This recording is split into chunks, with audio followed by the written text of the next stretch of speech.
Dave Knudsen, Gravity Capital. The topic of the day is IRS liens. As you know, we are secured real estate lenders, secured anything lenders. You always want security, you know that, right? So this time, we had a guy who needed a loan. Interesting proposal. He had a commercial building where he did body and paint work, collision repair in South Carolina. Here was his circumstances. He had a body shop. He bought it 15 years ago for $350,000. We knew it was more than this already. He had a loan at the bank. He went to the bank, he owed him $200,000 or $300,000, and he got the loan paid way down over the last 10, 15 years. Had it paid down, but the bank had a 10-year call on it, and the bank wanted their money now. 10-year call means the loan was good for 10 years. At the end of 10 years, whatever he owed, he had to pay back. That's what he had to do on this deal. So he had this car repair shop. He had a lot next door. That was worth $30,000, real small, not a lot of value. Then he had another residential lot. He had $50,000 on it.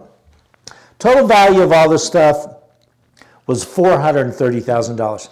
As you remember, we will lend how much on these properties? 50% of what they're worth, right? So we had a lot of leeway. We could lend him a couple $100,000, except for he had an IRS lien.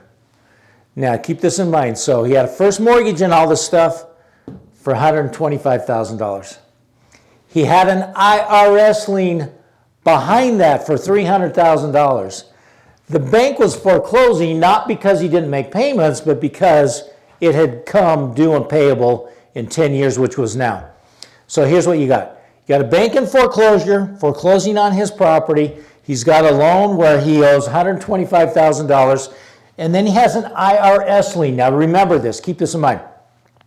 IRS liens can and do and often attach to the property. So I can't lend this guy $125,000 and have a first mortgage on it because the IRS lien has a lien for $300,000. So what do we do? Keep this in mind. Whenever you see IRS liens, always think this. Note purchase. We've talked about those before. You want to buy the note. For example, the bank has agreed to sell us this note, right? So if the bank sells me the note, I stay in the same position as the bank, and I still have a first mortgage on the property, and the IRS lien is still behind me. Now, he had a great story. This was an old lien. He was working with some accountants.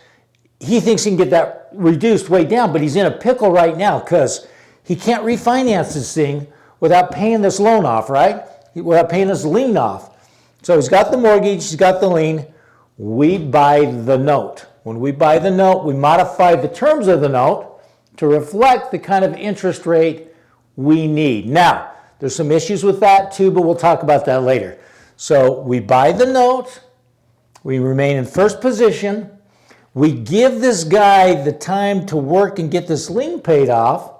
His business was doing very well. He was making money, so I'm convinced he'll make us the payments because he was making monthly payments on this forever for 10, 12 years.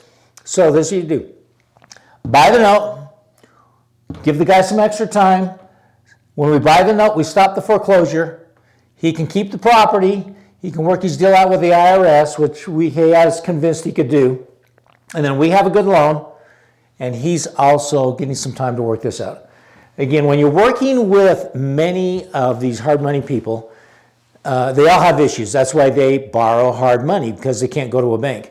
And yeah, it comes with problems, it comes with concerns, but they can and will and are worked out oftentimes. So you got to be creative. One way to overcome an IRS lien. IRS liens are not deal killers all the time. Feel free to call us anytime.